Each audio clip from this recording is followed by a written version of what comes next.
Everybody Hello, quiet. Music Multiverse listeners. Welcome to Beyond Your Radio. Welcome to Panelists' favorite show. Tonight we gush. We select albums that we truly believe, for some reason or another, deserve to be gushed about. They do not get the love that they truly and utterly deserve. Sure, they get a mention or two, but they just get pushed aside by critical darlings or radio goo or Gaga or Lady Gaga or something or other like that. They kind of get forgotten for their contribution to the music multiverse or their utter uniqueness, or in some cases, it's this, well, why this band and that album when it should really be this band and their album? So we start by gushing respectfully over or disrespecting our panelists. Depends. For fun, of course. She never loves the attention, but she'll quietly take it. Susie Q. If love wasn't a four-letter word, he'd find another word for it. Jeff Young. I don't know what that means. JEFF. The last step is silent. And speaking of things that don't get enough love and attention, that just hurts. Alex Kolesny. That just hurts. You're like the pet bird of the show.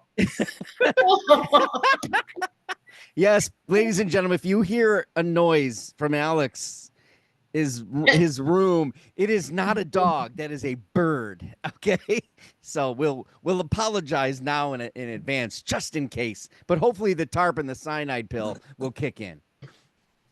I hear him now. Help me. No, that's the Ottawa Senators scoring. Oh, All right, so 5, 4, 3, 2, 1. You'll do your 5, then we'll go around the room. 5, 5, 5, 4, 4, 4, 3, 3, 3, 2, 2, 2, 1, 1, 1. And we'll start with the critical darling of the bunch, Susie Q. oh, am I? Oh, okay. Alrighty then. I'm gonna do Boston, 1976. I've mentioned this before, but it really is a good album. More Than a Feeling.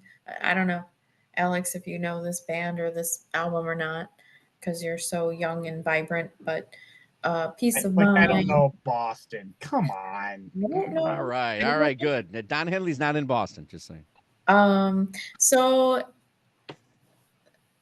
some people say that it may have been shaded by later arena rock.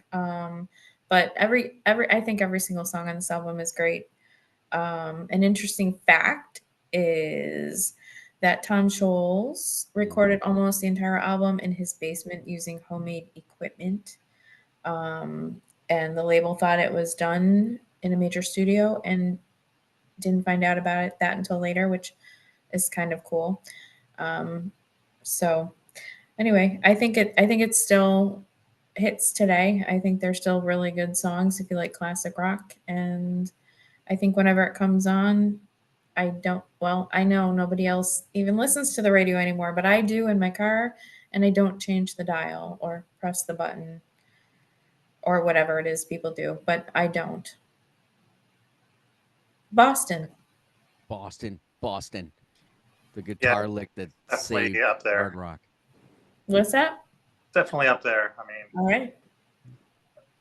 it's like I'll be in a store or like anywhere, and just some kid who worked the register, the Boston will be like playing, and that store will be like, "Do you know who this is?" No. Yeah. There's such a distinct sound to a Boston song. I don't know if it's the vocals or something they do with their music, but like they're a very distinguishable band.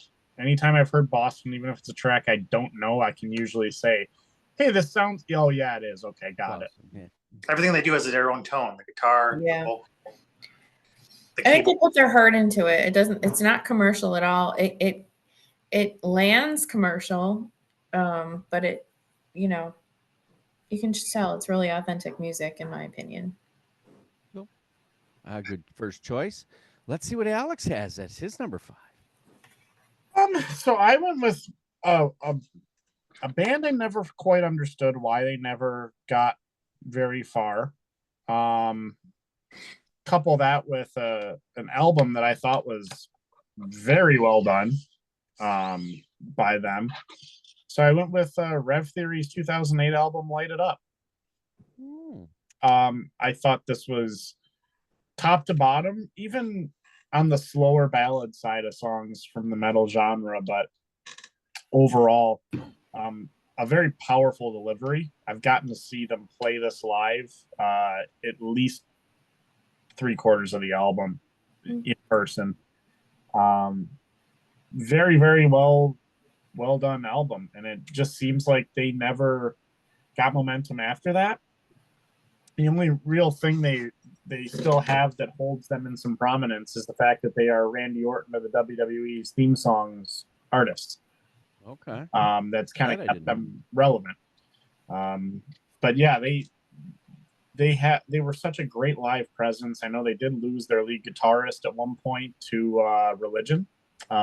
He decided to go the spiritual route, which is completely the anti sound or theme of this band from the stages in which he was in it. So I know that was also kind of a little bit of a momentum killer for them. But very talented group. Rich Luzzy's vocals shine. I just this album I thought kind of would get a little more momentum than being a popular goal song around the country and the theme of Blue Mountain State. So, because everyone knows Hell Yeah from the theme song of that show, and then they can't name another thing either about the band, the song, or anything else. So, Yeah, that's sort of like the theme song from Smallville. What was that? yeah. Yeah. Yep. Can't think of it now. I see the cover and everything. Remy, 0. Yeah. All right, Mr. Young, to you. I'm picking an album from '92. So thinking about albums that are forgotten, meaning they must have been known at some time, or just not enough love. I'm picking one that actually had a lot of commercial success, but back in '92, the debut album from Stone Temple Pilots, Core. So, I mean, it even reached number 3, like on Billboard. And the thing is, I think the songs hold up if they were released today, in my opinion. I mean, sure, they do have a little bit of a '90s vibe to them, but it's kind of like their own sound anyway. Singer Scott Weiland, it is at his most healthiest point in his career because it's the beginning of his career, and sounds amazing. And I read where he said they took inspiration from Pink Floyd, the Stones, Beatles, Metallica, and Zeppelin to make this album. And so it's got definitely some heavy tracks on it, some heavier tracks, and then it got some that are more jazzy, psychedelic. But I mean, it's got 12 tracks on it, which today is almost an album and a half. So it's just it's a good listen the whole way through. Every song stand on its own. You wouldn't say, oh, these two songs sound the same. So right or wrong, that's the album I think everyone should listen to, because I mean, I think people know like some of the songs. Like they had 4 singles, but again, going back to the '90s, it's not like, you know, how's it gonna no one's using it as far as I see for any like media or anything. So honestly, I think anybody who loves music probably has heard Stone Temple Pilots, but I just think that it's one of those ones that people they just forget the whole album is really good. Yeah. All right, so mine are they're not as obtuse as you would think they are. There were several in the I've got 60 some albums, but I started with my tops, and then I started to figure out how I was doing it. And these are albums that they're loved by certain factions or the fan base, or they're overlooked or shoved aside because of what happened in the industry, or because they weren't the originator, or just a lot of other things that happen. So I'm starting with Kid Rock, Devil Without a Cause. This is a rap rock bomb of a record. It goes off. It doesn't apologize. It's just a good fucking time, and no need to get all upset about it. Drink up, drink down, throw yourself all over the place. It's going platinum, and that's what it did. Multiple times platinum, but no one talks about it anymore. No one thinks that, well, that's one of the quintessential albums that you would listen to in that genre with, Run DMC, with Aerosmith, or, they didn't write it as it being kind of a new metal kind of record, but that's kind of where it sits now in the category. Um, it's catchy.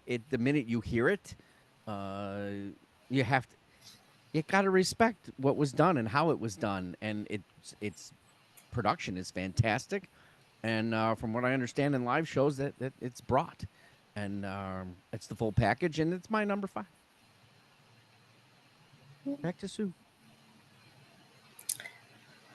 Going back to 1994. I don't know how to introduce this, so I'm just gonna jump right in. I was actually, I don't know, somebody a couple of years ago, I was on a road trip and somebody asked me what I want to listen to, and this person came up. So it is Bush 16 Stone, Glycerin, Calm Down, Everything's Zen, Machine Head, Little Things.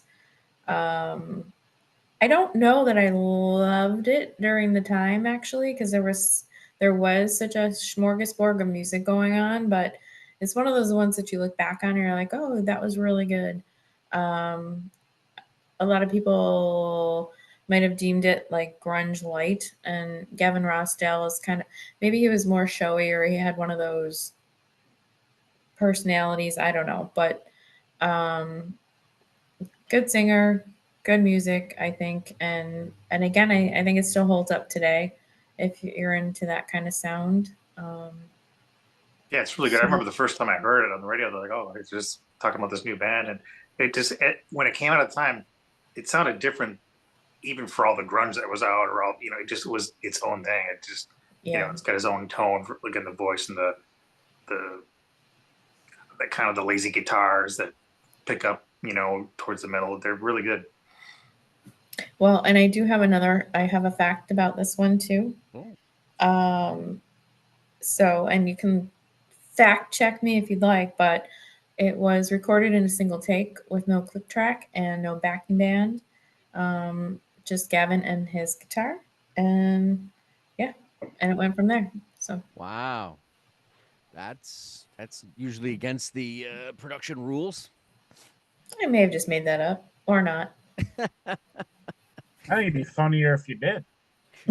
I have Razor Blade Suitcase in my 60 list. 60. All right, Alex, Mr. Shamrock. Yeah, so we're going a little bit on the more obscure side, I guess. If I mention bands like The Trues and My Darkest Days and Finger 11, and I don't know if Glorious Sons came into that, but bands in that genre, I think you can all associate them with the 97.7 Rock Search. And there's one band that never quite made it to that echelon. However, the album they came out with after winning such was an album that they put for free on their website, free download, was made in honor of Nikola Tesla. It's Pushing Electric by the Standstills. Okay. And my, did that album live up to that moniker. The album dedicated to him and his homage to his nickname, the Electric Jesus, the track Jesus on it.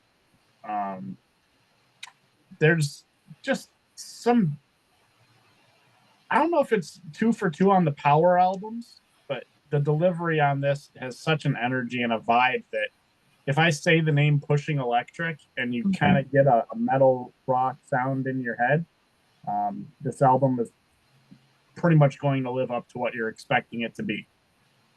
Coming in with a lot of heavy drums, a lot of heavy cymbals. The fact this is a 2-piece band is incredible for how they come out with this. I forgot they were a 2-piece band. That's right. And you would not know it by the way this album sounds, that you can generate that much dual power out of it. Renee kills it on drums for the longest time. One of my favorite underrated drummers that, again, I don't think got enough love to the tune of this show. Cool. But yeah, definitely worth a check out on this album too as well. Awesome. I like that pick. Not in mine. Good. Mr. Young. All right, I'm going to the back to the golden year of 2012. Ooh. This is the fourth album. What the heck is it? Hold on a second here. Sorry, having a technical difficulty here. It's Mark, I'm going to tell you the album. You got to tell me the band, all right? Okay. Speaking of which, Pushing Electric was a 2012 as well. House of Gold and Bones, Part 1. Corey Taylor's band. Stone Roses? Stone Sour. Stone Sour. Sour. Stone Sour. So the reason I feel like it's getting kind of forgotten, and it seems like we forgot about it, is that, everyone knows Corey Taylor for Slipknot. So, forget about everything else is doing. Everyone cares about Slipknot. And plus, this is also back for 2012 now. But this album, to me, takes everything they do well, and it just amplifies it through every speaker you have. And I feel that's kind of what he did with Slipknot too. Like, he created something that's their own, amplified it to its max. This album has like 11 tracks on it. A couple of them were released, but I think if you remove the familiar name of Corey Taylor for anybody who follows this genre of metal or whatever, I think people are just, it doesn't matter. Like, the album stands alone. Like, if you didn't know anything about him, like, it's one of the better albums, I think, of the decade. Like, it's just, it's so good. Like, it's heavy rock. It's got ballad-esque type tracks. It's got heavy tracks. It's got some harsh vocals, some clean vocals, and all the songs sound different. And it's just great guitar playing. Drums are significant, and you can even hear some pretty good bass. At times it's just so solid of an album. But I think because again, Corey Taylor, everyone just assumes Slipknot. Everyone cares about Slipknot more. And I think this is why this could be something that might get to be forgotten by many people, or just not kind of put on the back burner. I mean, for me, I love this album, and I almost never listen to it. I don't know why. I should listen to it more. I love it. Yeah. And I showed part 2. So that's a 2-part album.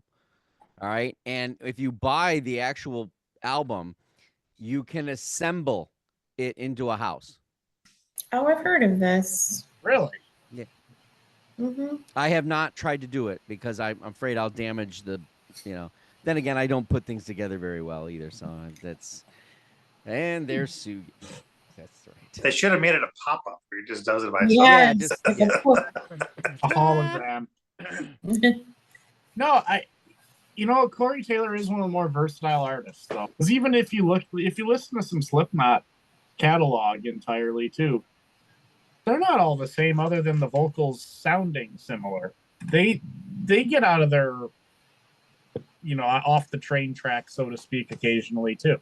Thank God they did, because that first album I couldn't listen to. I didn't understand why everybody liked it. Totally, but now the last couple of records, genius. Yeah, they're an incredible group, and that's just going to the Slipknot side. Stone Sour, same thing, because I think Corey got to take a few more chances outside of the ones he was already taking.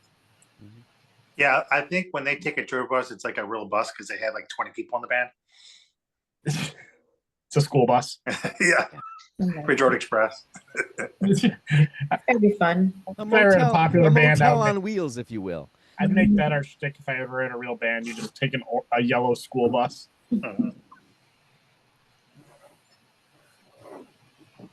How do you follow up Jagged Little Pill? This angst that everybody wanted, this bitterness, the harsh singing toward and screaming toward. That's what everybody probably wanted, except maybe true fans of Alanis Morissette. But in my opinion, Supposed Former Infatuation Junkie is by far the better record, and it gets forgotten. I don't know why it gets forgotten outside in the music multiverse. Don't get me wrong. Alanis Morissette fans will probably be on my side on this from a standpoint, but this is, I don't know, it's songwriting and appreciation for life in general and finding a place that's just greater, bigger, better, sweeter. It's well orchestrated, and of course, lyrically, she's just something different than anyone else there is. And I'm glad that she did not continue down the path of Jagged Little Pill. Not that I don't love Jagged Little Pill for what it is, but I think Supposed Former Infatuation Junkie just has a lot more to be said, and it means more. It's more emotionally packed. Yeah, it's in my top 2000.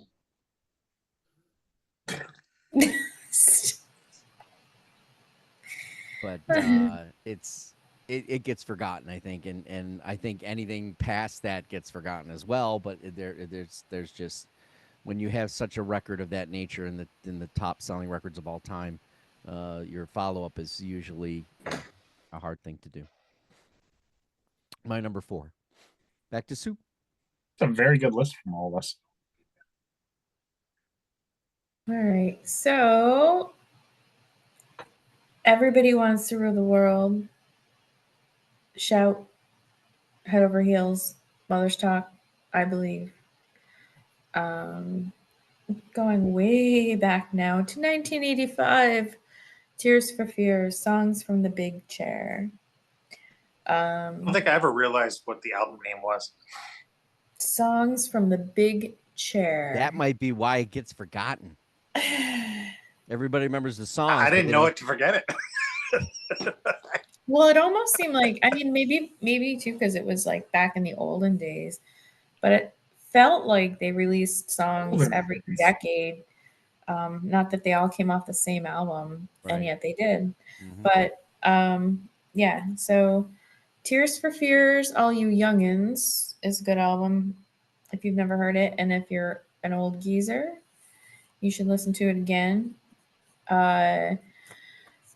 It's poppy, but it's not. It's darker too, and it's deeper too. And again, I think it's another one that you can still pick up and listen to, and it doesn't sound dated. Well, you know, maybe there's obviously technology's come a long way, but factoid on this one is this album, which I did not know, is heavily influenced by primal therapy, a psychological theory involving repressed trauma, which is especially evident in the songs Shout and The Working Hour. So if you do listen to it, you can be doing some therapy at the same time while you're enjoying your music. So, okay. Yeah. And Disturbed putting on their debut album a cover of Shout. There you go. You can switch over. Very disturbing. Disturbing. Oh, that would be a good like combination album. Very disturbing. Double record. You listen to one and then the other. You go Songs from Big Chair, and then you go into Disturbed's debut. Disturbing Fears. Yes. The fear of being disturbing. The fear of having to go to Alex next. What? Everyone should fear that. I'm expecting a good one right now from Alex. Yeah. Oh, it's the best of the night. Well, the best part is I haven't even been going in some sort of 5-to-1 order. I've just been putting my list. Yeah, I just throw my list on there. They're all there. Sure, screw me over. Nice.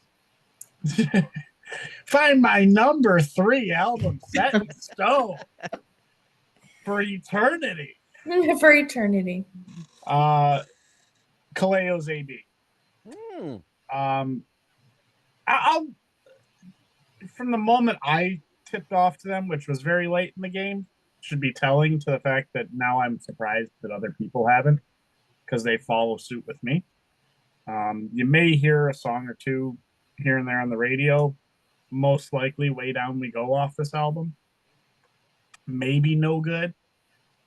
but it's that jazzy sound to it. But again, I go back to this album from the standpoint of I don't technically find myself in a shuffle mode where I'll settle on an acoustic sounding song or anything with a slower tempo. And this is one of the few bands that for some reason I can gravitate to those tracks off of, let alone a song that they did. And I'm assuming this is all Norwegian and I don't know a single damn word they're saying. And the song still pierces right through me every time I hear it. And I've never decided to look up what this song means or what the lyrics actually are. But I could sit and listen to that. You'll keep listening, man. But I never skip the song. Top to bottom, it's 10 solid tracks. It's an easy listen for anybody. I'd say, like, going back to what we always do in our album challenges, as far as accessibility goes, you got to be able to listen to the song whether you're a jam rock person who can listen to a good type of pace that you would just hear on a stage in a festival and get lost and just enjoying, or something with a little more meaning and depth behind it. And I think this album covers both of those pretty well. It was a shock to me when I first listened to it back when it came out. I couldn't believe how accessible it was. I was thinking that it was going to be something else, and it wound up being, it is still a little bit of something else, but it's a lot of things that are familiar being utilized. I think looking at it from a standpoint of, we talk about albums as what it was compared to everything that had come before it. I think this album, you can do the opposite. You can look at it and everything that's come after it, and there's very few that follow that same mold either. I think as far as just covering a lot of different bases and the unique style of mixing blues with a coffee shop sound with a bit of a rock sound to it, but then also a Scandinavian, European band doing it, like that type of mix. Well, this is an artist who, that the rest of the world like that area knows, and we're talking about 120 million hits per month in this. All right, I don't think the U.S. appreciates that. That's where the love has not been given. It's a single here, and the attention deficit disorder of our media. This album has been forgotten, and it's older now than you would realize. But yeah, it is. I think it's the best of those that have been released, but there's not a lot of them. But yeah, it's a good pick. Very good pick. Where did you first hear them, Alex? I'm not entirely sure where it started, to be honest. And I think, all right, I know this much. The first track I heard was obviously the single "Way Down We Go," and it was when I heard the second track for the first time, the title track or the top track of the album, "No Good." Yeah, no. That I in a locker room. Probably heard it in a hockey locker room. No way. Oh no. No chance any of my teens ever listened to that. They were listening to Big Booty Mix Volume whatever and listening to an hour-long mashup of songs with house music mashup to it. No Good I heard on the radio at one point. Just, I don't know if it was a random throw-in from a station or whatever. I don't even know what station, if it was on Sirius, if it was dial and being in, near Canada. I just remember hearing it and going, damn, this track kicks ass. And then I looked and I saw it was on the same album as a song I'd already heard. And I think that sparked me to want to listen to the rest of the album and figure out if there's other tracks that were along that same mold. I was proven wrong because those tracks are much, much different. I don't know why. Did I just skip there? No, you're right. I froze on my thing. All the tracks after it were much different. And it was nothing I expected, but I loved. And I was glad to kind of dive into the rest of the album after that. Okay. Jeff? I'm picking It's from '87. Back for the Attack, the album by Dokken. Ooh, I love So that. this album had the single Dream Warriors on it, which was the title track to Nightmare on Elm Street 3 Dream Nightmare on Elm Warriors. Street. You know, they had Patricia Arquette and Johnny Depp and Lawrence Fishburne and some others, but I think sometimes like for at that time, like I bought the album because I was expecting the album. I was already a fan of the band, but you know, like it's only remembered for Dream Warriors, but the whole album is very good. I mean, Dream Warriors is not the first song I'm going to pick to listen if I listen to the album. It's probably maybe in the bottom half, but you know, the thing about this is I think it's their third album, but in this particular album, they definitely are. It's more better produced. It's more tight, and I guess how's the way I want to say it? It's more polished. You know, the band is more polished. Don Docken's voice and George Lynch's guitar work on this are at the peak of their career. There's no other album they've ever been on in their careers that sound as good as they do on this album. Now, it's not maybe considered the best Dokken album, but man, it's got 13 tracks on it, and it's got one instrumental, Mr. Scary, which is all basically, you know, just some percussion, but mostly George Lynch. But having owned this album since it came out, even when I listen to it today, I forget how different the guitar work is in each track and how good it is. It's just, I just think George Lynch is one of the superior guitar players, and kind of, you know, gets lost in the whole Dokken thing because they never real considered like super big, even though they toured all the big bands. But yeah, like I said, it's not necessarily their best album, but man, it is definitely worth a listen. And by the way, the album cover is kind of cool. Which album cover is it? It's got the shield, like the. Okay, so I think I'm because I'm trying to look over the one I have because I only have one. I think it's the live record though. Could be. Yeah, I think it's a live record. My number 3. This is the greatest alternative album, but not only.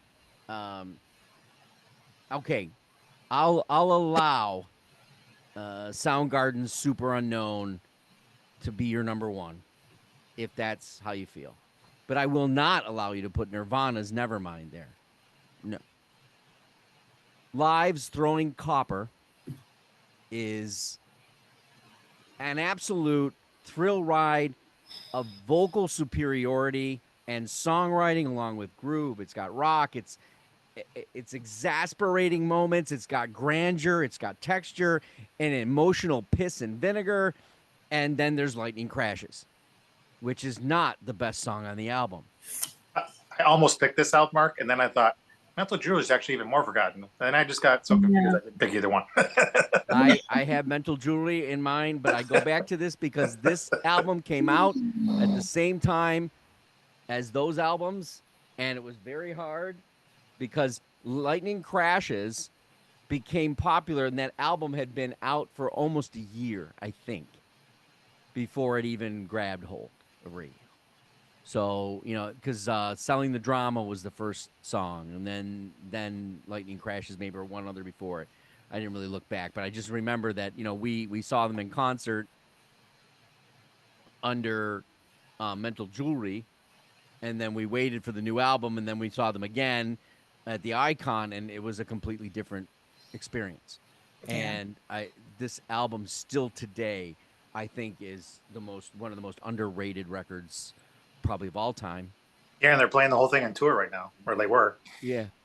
And I feel fortunate that we rode that wave, and you know, and it's nice to be validated. Not that validation is necessary, but yes, you know, and when it's not this individual who validates that is not the most popular individual, but it's great to see somebody who's rising in the world of the music multiverse and doing, you know, taking a gamble on American Idol. But Chris Daughtry, he believes they're the greatest band ever as well. So You know There's what? I'm just gonna say as a side note, because this came up in a conversation recently for me. The fact Daughtry didn't win American Idol makes me just love it even more. Mhm. Because I don't know how I would have felt if a guy like that, who we probably would have like pulled for, won it. Yeah, we were, but there was another individual who was supremely better singer. Just the way it goes. I just don't know if I ever, who knows how that trajectory would have gone. But I kind of like that the guy that, if we're gonna stay with things that don't get enough love, you can probably even shade some his way. It's true. I think you should have stayed with Fuel. Likes a band that stayed with Fuel. Yeah, he was the lead singer for Fuel. Really? That's where it was going, and then that didn't happen. I think that would have worked really well. I don't think frontman, like all the songs, everything together. I have his albums, but I don't know. It just does. Sometimes you need other people. Yeah. I'll save that for another day. But we saw John Anderson last night, and you need other people. When you write your own stuff, sometimes you get trapped in your own head and your own thing, and you need another artist or somebody in there with you to go. That's fair. You know, I don't know. I like how he did it, even if he's front manning and under his own last name. I know we're getting off the topic of live, but we'll circle back into it. But I think that to have your own band just under your name, I think he's done a good job of having a support cast around him. I don't know if I would have liked the fact that I know the name of a guy that jumped into a band that already existed. I think that I don't know, that would kind of hurt my desire to want to hear it, as opposed to if it was a one-off collaboration album. Okay. Anyway, that my third pick is live, and yes, for sentimental reasons, I guess. Good pick. Alex, to you. Isn't it to Sue? It's to me. God, Yeah. sorry. Yeah. Yeah. Sue. Well, anyway, He you gets take, his wife on a show about not getting enough love. Wow. I know, the forgotten one up in the right-hand corner. I also picked Mark will show himself out. I also picked live. I picked the same damn album, so Did you really? so I'm not going to talk about it. But I do want to say that I did see Chris Daughtry play with the Goo Goo Dolls when it was like 2014, I think, and he was really good in concert. But I do have a backup, I guess. Okay. And we came close to three of us picking Throwing Copper. That would have been insane. I'm still not convinced that we're not going to have a duplication, but we'll see. Well, I'm just not even going to go into detail because I didn't do a lot of notes on these, but I was going to do these, so I'm just going to list them out. And people give us your top 60. People can do my top 2000. All right, number 3, my alternate, the Bangles, Different Light, 1986. Look it up. Number 2, Tom Petty and the Heartbreakers, Damn the Torpedoes, 1979. Look it up. And this one popped into my head the other day. Dire Straits, Brothers in Arms, 1985. Look it up. I think that should be Sue's new moniker, where everything she is about to describe that she picks, she just tells you to look it up, and then gives you no other feedback on that. Fact check me if you want. Fact check me. This is my pick. Look it up. Want to know more? Look it up. Look it up. True story.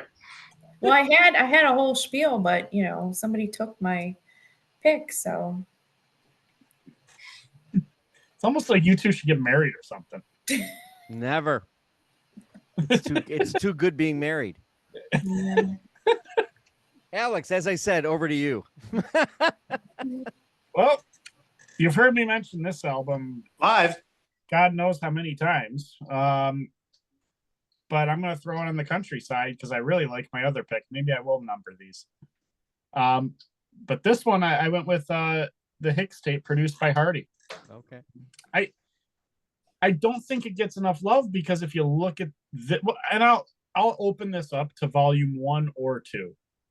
3 maybe if you're a giant Joe Diffie fan, but they did the entire third one off of him. A country fan, and if you like generally most modern country artists, your artist is probably on one of these 2 albums. every song's a collaboration of 2 to 3 to possibly even 4 artists. Someone you like is on here, and it's pairing a modern with someone maybe a little bit more of the classic country genre from the 80s or 90s. You're getting a little bit of everything. This is a true taste of country in this album.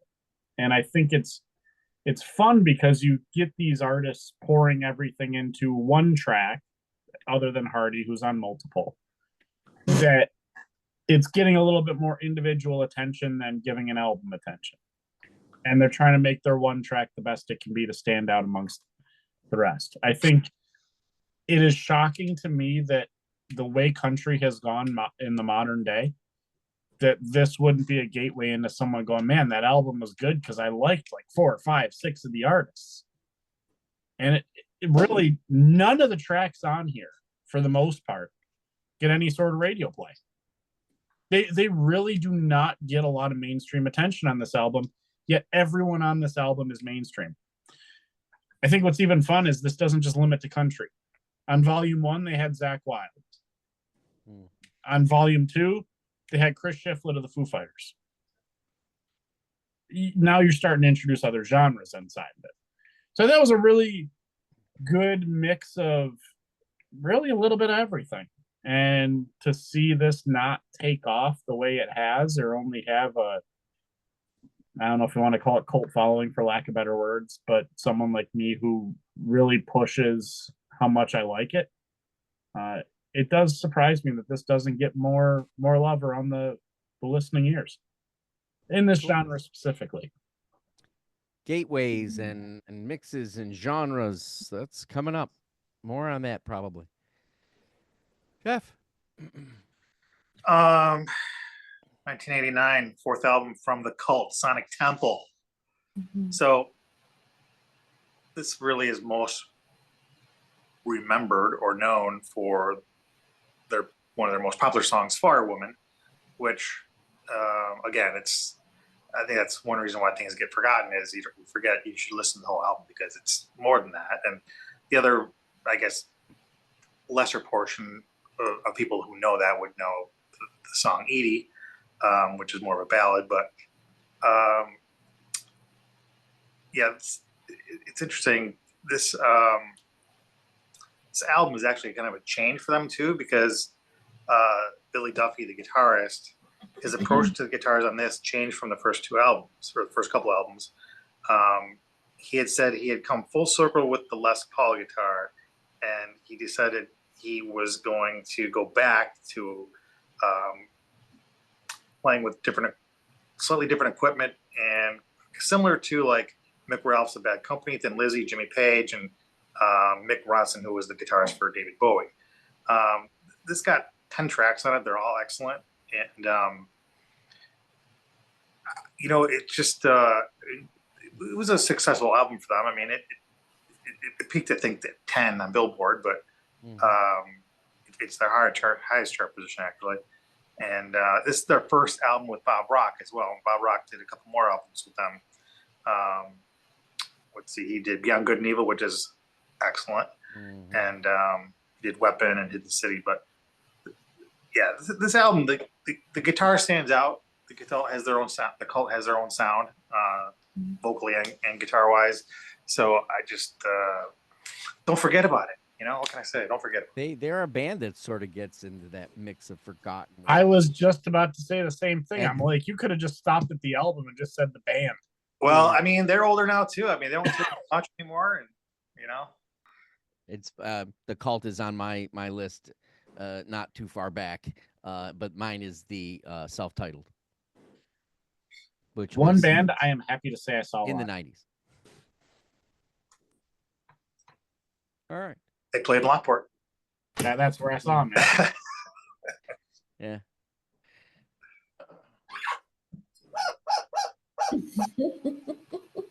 There's the bird. Look it up.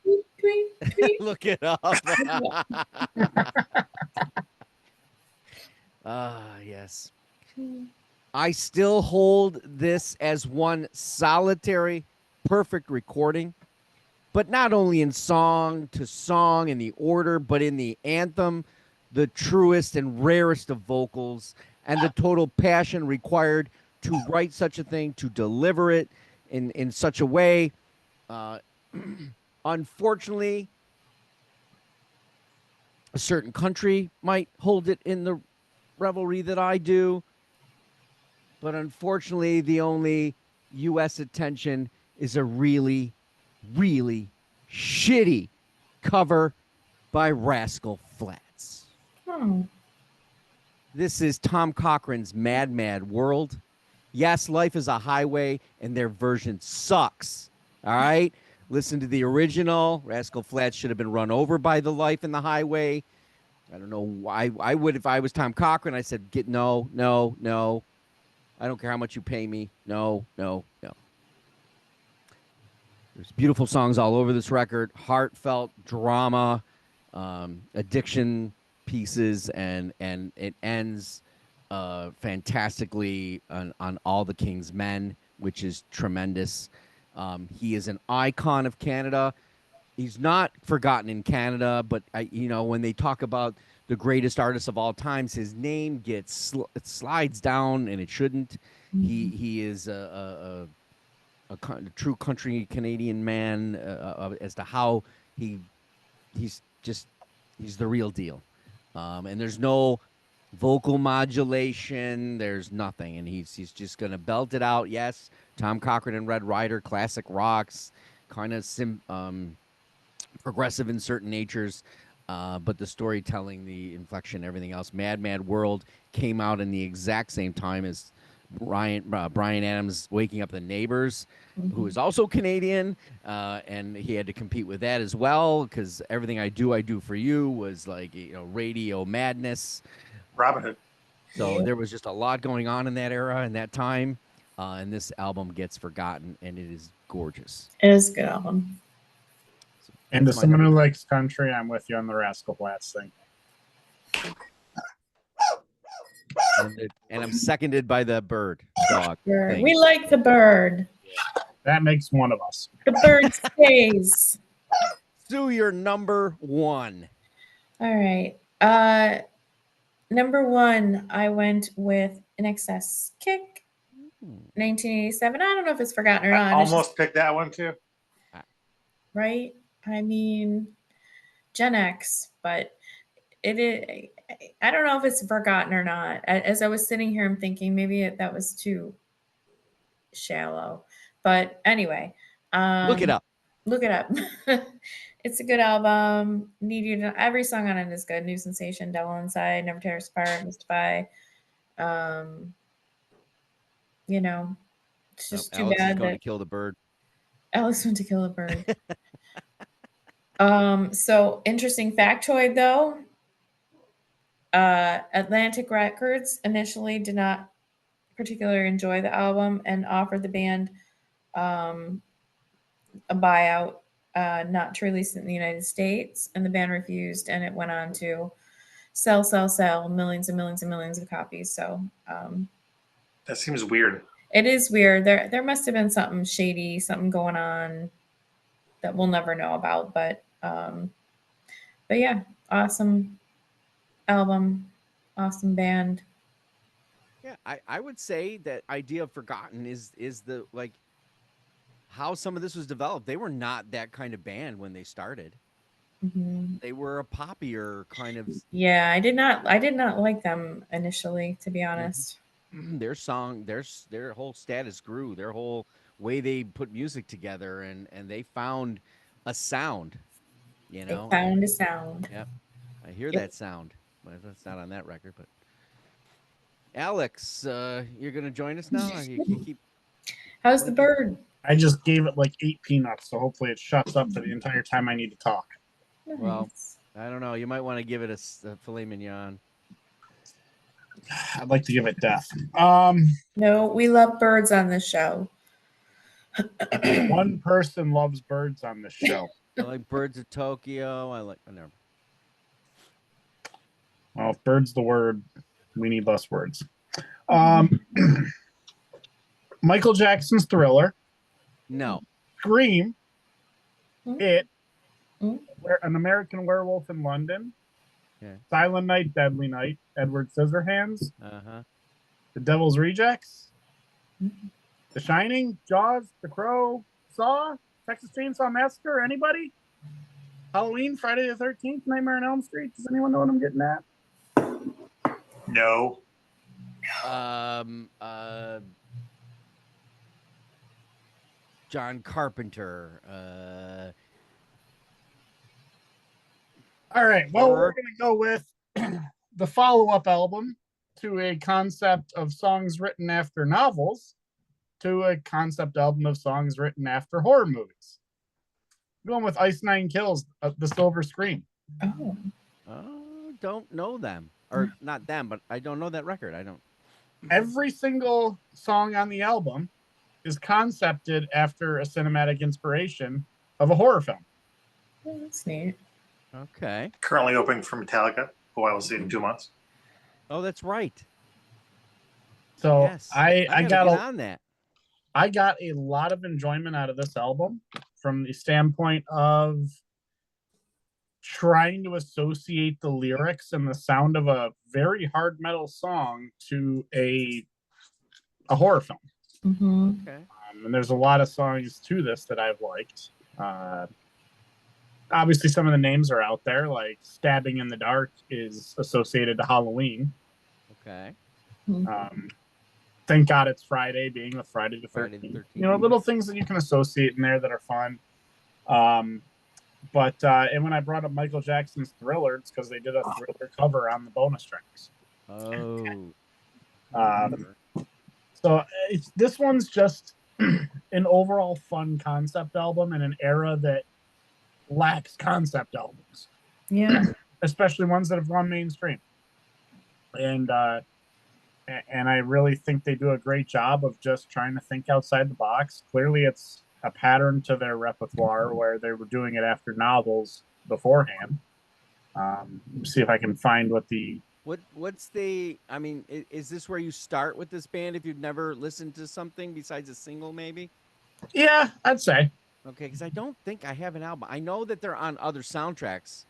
I have. I'm pretty sure. If I recall correctly, but So the first album that they did that was on the same type of concept was called Every Trick in the Book. And they did songs after their literary inspirations were Animal Farm by Orwell, oh, The Exorcist, okay. Dracula, Alive, the story of the Andes survivors, Romeo and Juliet, The Strange Case of Dr. Jekyll and Mr. Hyde, Go Ask Alice, The Diary of a Young Girl by Anne Frank is even an inspiration for a song. And The Notebook. No.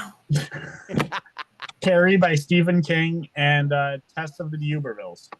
Well, So Cool. clearly something that they are familiar with writing after, but that tells me a little bit of thought that they put into the lyrics, and it's not something worth glossing over, and you kind of have a relation understanding the inspiration behind it. Again, some good tracks there in the metal genre. Surprised that's something that maybe even gets looked down upon, that they went this route, but I think it's a fun idea. And I think for someone who's not maybe in that genre fully entrenched, it can be a fun listen to get back into it a little bit when you're feeling one of those days where you can tolerate the heavier stuff. I'm gonna power into it. I'm Cool. okay. Senior Young, what is your number one? Number one. Pick the band's second album from '92. It's The Lizard from Saigon Kick. uh-huh. And the reason I picked this because the ballad on this, Love Is on the Way, it dominated the radio at the time. And so if you're anybody, like if you looked at the album cover or picture the band and like, any of your metal magazines that you got at the grocery store, you'd be like, oh, okay, that's a rock band. But then they say, okay, here's their release that's on the radio. It's Love Is on the Way. It's like a power ballad, a complete ballad. I mean, very acoustic as well. Yeah. You'd be like, oh, okay, well, that doesn't really sound metal. They look metal, but I think there's a lot of people that just never gave the album a chance because they just assumed the album was going to be like that. Like, be like two kids in study hall going, oh, I love metal too. You love metal? Yeah. Let's go listen to the new Def Leppard. No. Um, so anyway, that song is unlike the rest of the album. But that song and album actually, peaked pretty high on the charts because of the song, like number 8 or 12. But like I said, I think that song may have turned off a lot of metalheads or rock heads that would have liked the album. I mean, it's a hybrid style of music. It's got elements of heavy metal.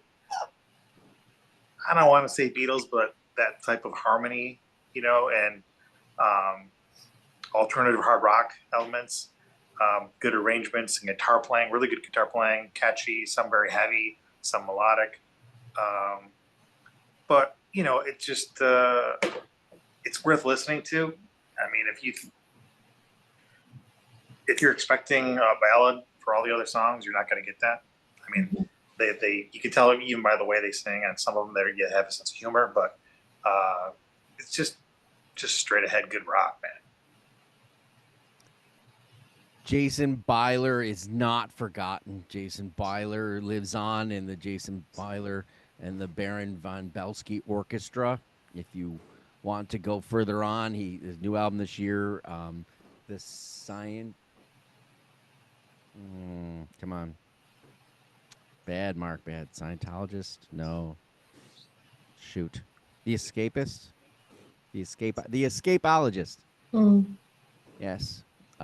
Excellent. And there's not the Saigon Kick thing, but but he is definitely an all, you never know what you're going to get. Sort of that Devin Townsend kind of thing, right? Just to name drop to give you a place to go. But the what is it, 3 albums from Saigon Kick? Had 2 of them still tour under their 2 names. Like they play acoustically, and they do these tours where their show is where they interact with the audience and stuff. But I don't know. I'd rather just see the actual electric band myself. But yep. Good pick. Very good pick. Cool album cover too. Yeah.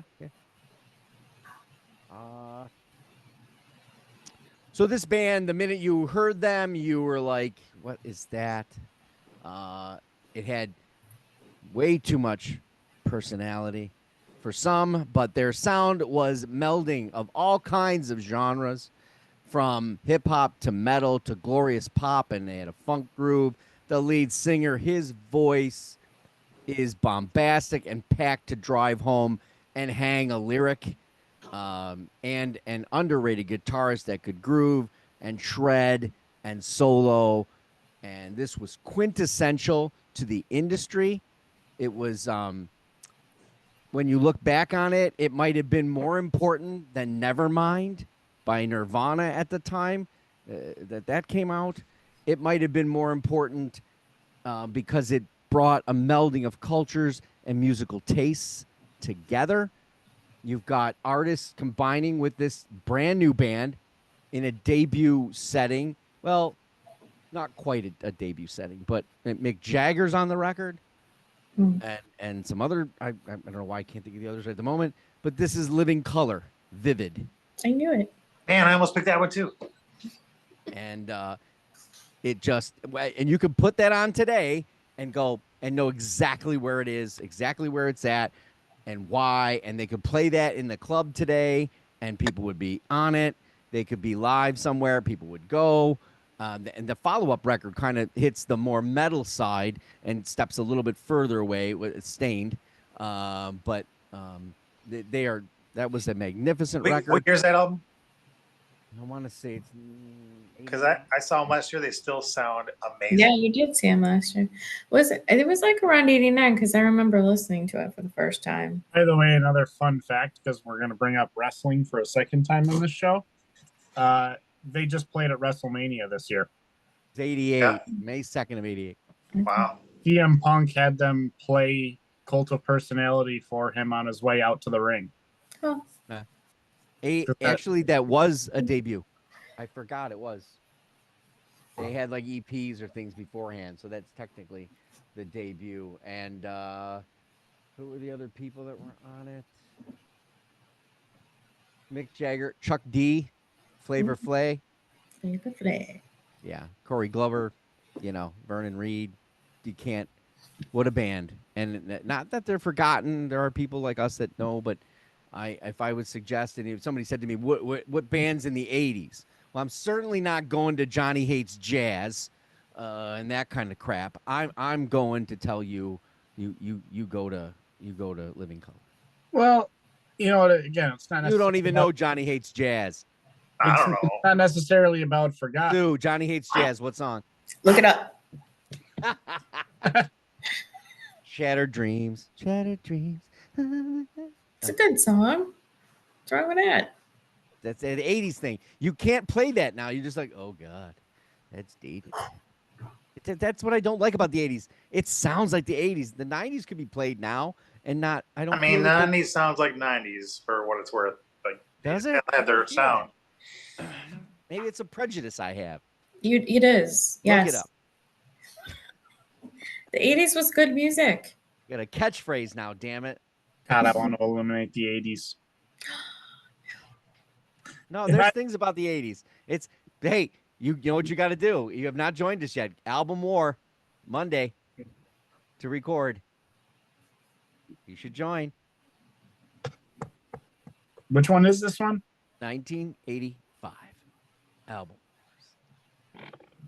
I just gave it away for some of them, but anyway. I guess we'll